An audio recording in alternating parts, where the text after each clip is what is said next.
Okay, so you know that feeling when a book's hype is just everywhere, the marketing is brilliant, everyone's talking about it, but then you read it and it just falls flat. Well, today we're going to dive into exactly that. We're going to take a look at a new thriller, A Killer Wedding, and use one brutally honest review to figure out where all that hype went wrong. So, get this for a hook. One corpse, 350 dodgy guests? I mean, come on, that's the premise for Joan O'Leary's debut, A Killer Wedding. You've got a dead billionaire, an entire castle packed with shady suspects? It sounds amazing, right? It's the kind of premise that just screams bestseller. But when the promise is that big, you have to ask, does the book actually stick the landing? Right, so the marketing machine was in full swing, promising a total smash hit. But our source for today, a really in-depth review, had a very different opinion. They called it a letdown. So what we're going to do is explore that huge gap between the hype and the reality. We'll dig right into the evidence and see what's what. All right, section 1, a killer premise. So first things first, what exactly did this book promise us? What was the hook that got everyone so hyped? And honestly, the marketing pitch was genius. I mean, listen to this. The castle became less fairy tale, more Clue meets White Lotus. That's perfect. It promises you that classic locked room mystery vibe, but with that sharp, modern, satirical bite you get from a show like White Lotus. It's a critique of the super rich, all wrapped up in a whodunit. For thriller fans, that combo is basically irresistible. Okay, so let's get into the numbers. Because this buzz wasn't just, a vibe. You can actually measure it. Before this thing even hit the shelves on September 23rd, 2025, the early data was already painting a really interesting picture. So check this out. On the surface, things look pretty good, right? An expected run of 50,000 copies for a debut, that's really solid. And over 1,200 requests on NetGalley, that shows a ton of interest. But look a little closer. That early Goodreads rating is a 3.69, kind of lukewarm. And see the details? Reviewers are already calling it predictable and mentioning pacing issues. The warning signs were definitely there if you knew where to look. And here's the biggest red flag of all. Look at this chart. A massive 60% of the NetGalley reviews, 60%, mentioned a slow start. Now, for any book, that's a problem, but for a thriller, that's like the kiss of death. You need that tension right away, and it just wasn't there for a lot of early readers. All right, let's get inside the locked room. So keeping that slow start complaint in mind, let's take a quick look at the plot itself. What is actually going on in this story? So the story basically breaks down into 3 acts. Act 1, the setup is great. You've got this journalist, Christine, covering a billionaire wedding, and boom, the family matriarch is murdered, and then the family hides the body. Awesome start. But then we hit Act 2, and the brakes get slammed. It's all flashbacks, business drama, family betrayals, and our source says it just kills all the forward momentum. And that leads to Act 3, the big finale, which is described as having a weak motive and an ending that's, well, sloppy and eye-rolling. And that brings us to the heart of it, the case against the book.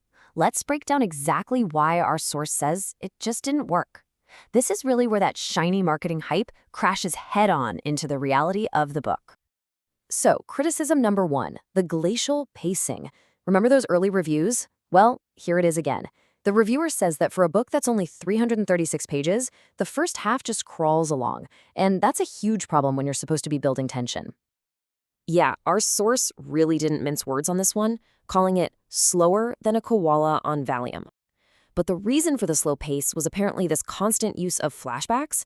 Just when things are getting good in the present, you're yanked back into the past, and it just completely suffocates any suspense.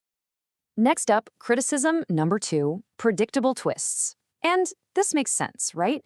If the pace is slow, you have way too much time to figure things out. The big reveals just didn't have that punch. For a whodunit, if the twists aren't surprising, what's the point? And here's another great quote. Predictable as rain in Sydney.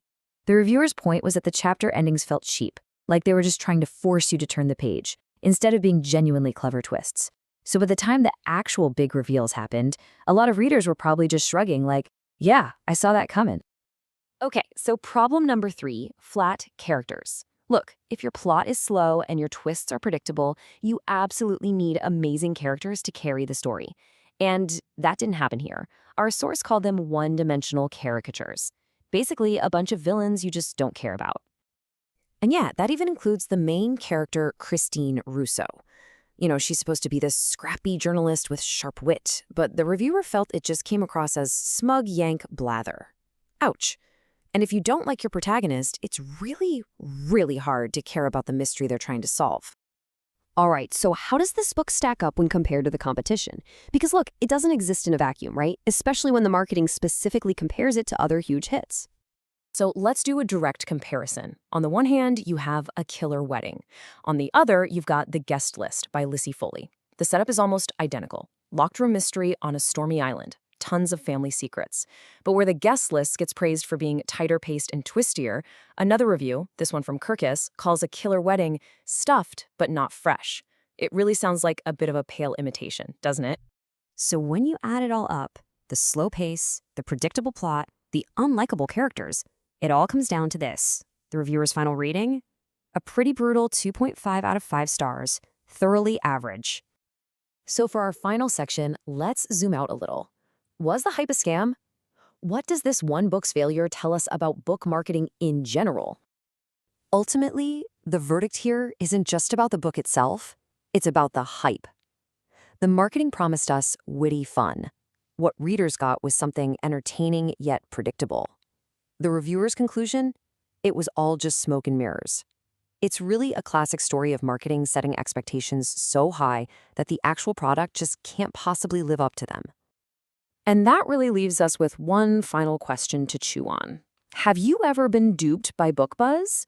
I mean, in this age of nonstop, aggressive marketing, where everything is the next big thing, how often do we get set up for a fall by the hype machine?